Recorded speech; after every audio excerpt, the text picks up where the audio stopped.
আসসালামু আলাইকুম। ওয়ালাইকুম আসসালাম তো রাহমাতুল্লাহ। পবিত্র রমজান মাস এখন চলছে। আর এই পবিত্র রমজান মাসে বঙ্গবার্তার পক্ষ থেকে আপনার কাছে কিছু বিষয় জানতে চাই। তার মধ্যে একটা বিষয় হলো, আমরা জানি পবিত্র রমজান মাস এমন একটা মাস আহ, যে মাসে কোরআন নাজিল হয়েছে। তো কোরআন নাজিল হওয়ার সঙ্গে শিক্ষার একটা সম্পর্ক আছে। তো রমজান মাসের সাথে শিক্ষার যে একটা রিলেশন আছে, সম্পর্ক আছে, সেই বিষয়ে কিছু বলবেন। রোজা ইসলামের অন্যতম একটি স্তম্ভ।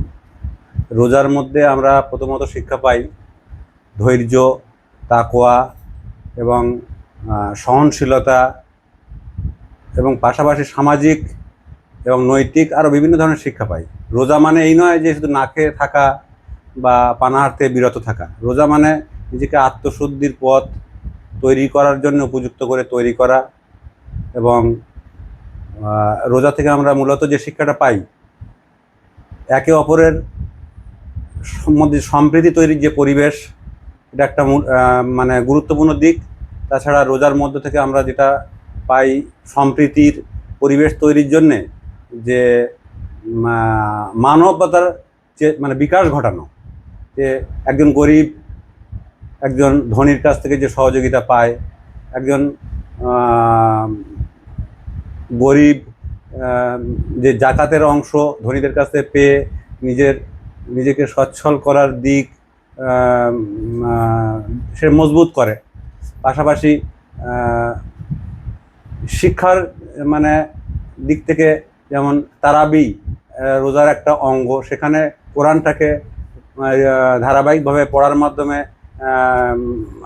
সমাজ বা জাতির মধ্যে মানে মুসলিম সম্প্রদায়ের বিশেষত সমাজ এবং জাতির মধ্যে মানে কোরআনটার প্রচলন ঘটানো, বেশি বেশি করা এবং সহনশীল একটা মানব জীবন গড়ার ক্ষেত্রে রোজার একটা গুরুত্বপূর্ণ ভূমিকা আছে। এখানে একটা বিষয় জিজ্ঞেস করি যে যেমন মহাপুরুষ রবীন্দ্রনাথ ঠাকুর, আপনি কি বলবেন যে হিন্দুর না মুসলিমের? কিন্তু তারপরে আমার বিষয়টা হলো, একজন মহা মানুষ যদি সবার জন্য হয়, তাহলে মহাগ্রন্থগুলো সবার জন্য হবে না কেন? একদম, মহাপুরুষ যদি সবার জন্য, মহাগ্রন্থ আল কোরআন সবার জন্য, শুধুমাত্র মুসলিমদের জন্য তো আল কোরআন না। আল কোরআন এমন একটা ধর্মগ্রন্থ যে মানবতার, মানব জীবনের প্রত্যেকটা সৃষ্টি মানে প্রত্যেকটা মানুষের জন্য এটা অপরিহার্য একটা জিনিস। এবং আল কোরআন শুধু মুসলমানদের জন্য না, এটা মানে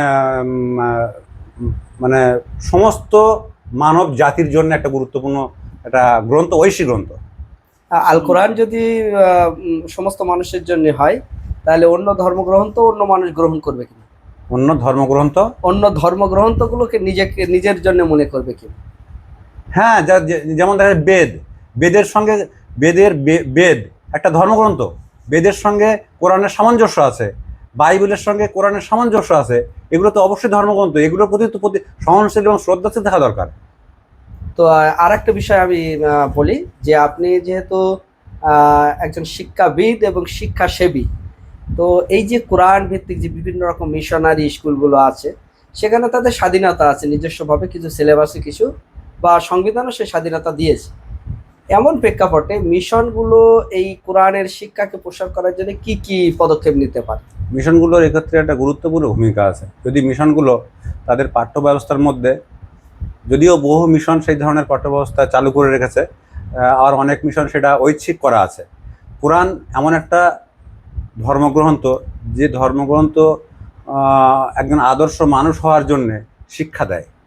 এবং কোরআন যখন বাচ্চাদের মধ্যে তার তালিম উপযুক্ত ব্যাখ্যা সহ হবে, শুধু নামমাত্র পড়িয়ে কোরআন পড়িয়ে কোনো লাভ হবে না। কোরআনের অর্থ এবং তার ব্যবহারিক দিকগুলো যখন বাচ্চাদের মধ্যে তুলে ধরা হবে, তখন সেই ছাত্ররা মানে মিশনারি এডুকেশনে বা মিশনারি প্রতিষ্ঠানগুলোর ছাত্রদের মধ্যে যদি কোরআনের তাৎপর্য বাংলায়, বিশেষত মাতৃভাষায় যদি ব্যাখ্যা করে বোঝানো যায়, তাহলে তাদের মধ্যে নৈতিক যে চরিত্র গঠন, এই চরিত্র গঠনের একটা গুরুত্বপূর্ণ মারাত্মক ভূমিকা আছে।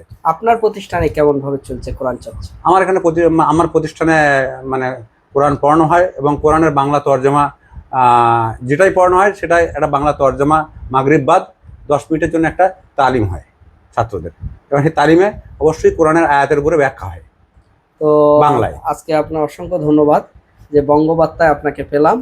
এবং বঙ্গবার্তায় আপনি গুরুত্বপূর্ণ বার্তা দিলেন। তো আমাদের সঙ্গে থাকবেন। সমস্ত দর্শককে ধন্যবাদ জানাই। বঙ্গবার্তার পক্ষ থেকে সকলকে ধন্যবাদ, অভিনন্দন, হার্দিক ভালোবাসা। ধন্যবাদ। ধন্যবাদ।